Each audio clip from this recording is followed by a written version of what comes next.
विधानसभा चुनाव 2023 के लिहाज से आज 23 अक्टूबर का दिन काफ़ी महत्वपूर्ण था। इस वीडियो में अंत तक बने रहिएगा। हम आपको बताने वाले हैं कि झाबुआ अलीराजपुर जिले की सीटों पर क्या क्या डेवलपमेंट हुए। सबसे पहली खबर हम आपको बताते हैं अलीराजपुर की जोबट की। यहाँ पर आज 3 बजे के आसपास माधो सिंह डाबर अचानक जोबट पहुँचे। एसडीएम कार्यालय, जो कि रिटर्निंग ऑफिसर का कार्यालय है, वहाँ जाकर उन्होंने 2 नामांकन हासिल किए। ये 2 नामांकन, एक उन्होंने बीजेपी की तरफ से हासिल किया और एक कांग्रेस की ओर से हासिल किया, माफ़ कीजिएगा, एक निर्दलीय की हैसियत से उन्होंने हासिल किया।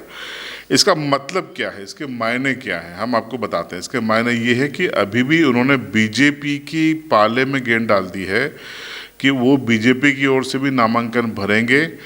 यदि पार्टी चाहे तो अपना फैसला बदल ले, बी फॉर्म भी 2 तारीख के पहले उनको पार्टी दे सकती है।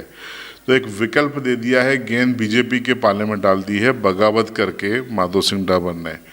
तो ये वो तस्वीरें हैं जो हम आपको बता रहे हैं, उस समय की है जब माधो सिंह डाबर जोबट पहुँचे और उन्होंने अपना नामांकन लिया। देखिए, हमने उनसे बातचीत की तो इस नामांकन को उन्होंने स्वीकारा, नामांकन लेने की बात को, और क्या कहा सुनिए। फॉर्म तो मैंने इसलिए ले लिए हैं अभी दोनों फॉर्म, क्योंकि एक व्यक्ति 4 फॉर्म ले सकता है। अब हमारे जो कार्यकर्ता विचार करेंगे कि क्या करना है, और जो हमारे कार्यकर्ता कहेंगे वही हम काम करेंगे। तो चलिए आगे बढ़ते हैं। दूसरा बड़ा डेवलपमेंट झाबुआ विधानसभा में देखने को मिला। यहाँ पर बीजेपी की जिलाध्यक्ष रहे भानु भूरिया की टीम में बेहद करीबी माने जाने वाले सोम सिंह सोलंकी, जो कि स्थानीय पटलिया समाज के बड़े नेता माने जाते हैं, अचानक वो नाराज होकर कलेक्ट्रेट पहुंच गए और वो अपना नामांकन निर्दलीय की हैसियत से लेकर आ गए। और इस चौंकाने वाले घटनाक्रम के दौरान एक दिलचस्प घटना ये घटी कि भानु भूरिया भी अपना नामांकन के उद्देश्य से वहाँ पहुँच गए। तो भानु भूरिया भी चौंक गए, हालांकि दोनों ने एक दूसरे को कुछ नहीं कहा। लेकिन ये नामांकन क्यों सोम सिंह सोलंकी ने लिया, क्योंकि वो तो बेहद करीब माने जाते थे, दोनों ऑफिस में साथ में देखे जाते थे, साथ में घूमते फिरते। तो ये हैरान करने वाला फैसला था। लेकिन क्या कहा सोम सिंह सोलंकी ने, वो सुन लीजिए।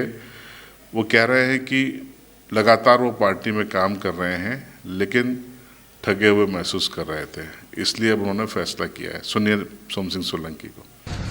देखो भाई साहब, मैं लंबे समय से 92-93 से पार्टी और समाज संगठन में काम करते हुए पार्टी में भी सक्रिय भूमिका के तौर पर मैंने बहुत लंबे समय तक काम किया। आज तक मैंने काम किया और जो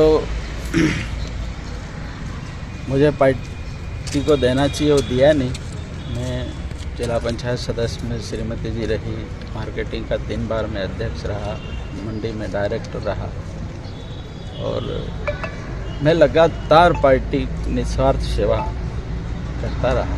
और अब मुझे लगा कि पार्टी जो है, मैंने इतिहास में ये पहली बार देखा है कि बिना रायशुमारी, बिना कोई पार्टी पदाधिकारियों से पूछे बिना, ठीक है वो संगठन का निर्णय अंतिम मान्य है, उसमें कोई वो नहीं, पर सबको ऐसा लग रहा है कि जो है विकल्प चाहिए।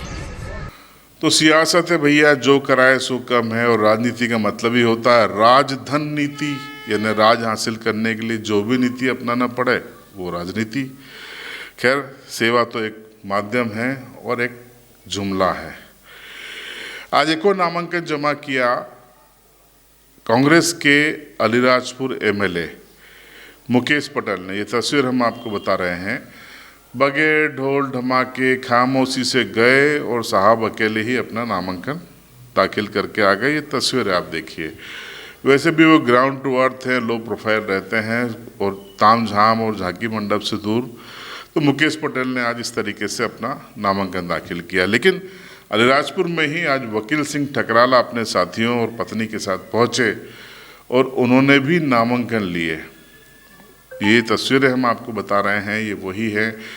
कल ही हमने खुलासा किया था, हमारे चैनल पर उन्होंने खुलासा किया था कि उनकी एक टीम है जो जिसके साथ मिलकर वो सियासत करते हैं। उस टीम ने तय किया था कि वकील सिंह ठकराला को कांग्रेस और बीजेपी के विकल्प के रूप में वो लड़ाएंगे, ऐलान किया गया था। और बाद में एक इंटरव्यू में वकील सिंह ठकराला ने भी इसकी घोषणा की थी और ये आज उन्होंने नामांकन हासिल कर लिया। तो ये एक महत्वपूर्ण डेवलपमेंट था जो आज 23 तारीख को हुआ। इसी तरह पेटलाउद की सीट बीजेपी के लिए सबसे सेफ मानी जा रही थी, कोई विवाद नहीं माना जा रहा था, लेकिन आज चौंकाने वाला घटनाक्रम हुआ। जनपद पंचायत पेटलाउद के अध्यक्ष रमेश सोलंकी अचानक पहुंच गए और उन्होंने अपना नामांकन लिया। अब पार्टी पहले ही निर्मला भूरिया को अपना अधिकृत प्रत्याशी बना चुकी है, फिर रमेश सोलंकी का नामांकन लेना कहीं न कहीं कान खड़े करने वाला है बीजेपी के लिए। अब ये देखना है कि क्या वो सीरियस हैं, चुनाव लड़ेंगे या फिर मान मनोबल करके पार्टी उनका आवेदन वापस करवा देगी। इसका इंतज़ार करना पड़ेगा, इसके लिए थोड़ा सा हफ्ते 10 दिन का समय लगेगा। लेकिन सबसे बड़ा चौंकाने वाला घटनाक्रम आज अलीराजपुर के जोबट में देखने को मिला।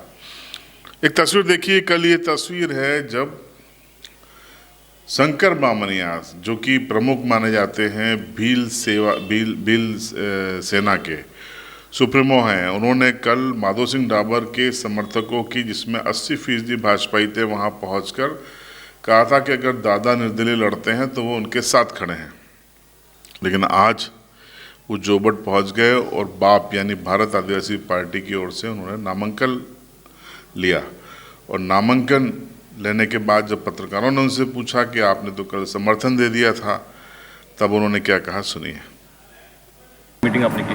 देखिए, तमाम जिस प्रकार से जोबट के अंदर जो निर्दलीय प्रत्याशी लड़ रहे हैं, तो हम लोगों ने सभी से मुलाकात करी कि हम सब लोग एक साथ मिलकर चुनाव लड़े और उसी को लेकर हम लोग उनसे भी मुलाकात करी थी और अन्य भी जो भी चुनाव लड़ रहे हैं उन लोगों से भी मुलाकात करी कि हम लोग एक साथ मिलकर एक कैंडिडेट उतारे, उसी के लिए मिले थे, बाकी तो कुछ नहीं। तो 23 अक्टूबर की खबर में आज इतना ही। हमने आज दिन भर की घटनाक्रम जो सियासत की दृष्टि से महत्वपूर्ण है वो आपको बताएं और कल फिर आपसे मुलाकात होगी नए घटनाक्रमों के साथ। आपको दशहरे की पूर्व बधाई, शुभकामनाएं। चैनल पर नए हैं तो हमारे चैनल को सब्सक्राइब ज़रूर करके जाइए और लाइक कीजिए, कमेंट्स कीजिए।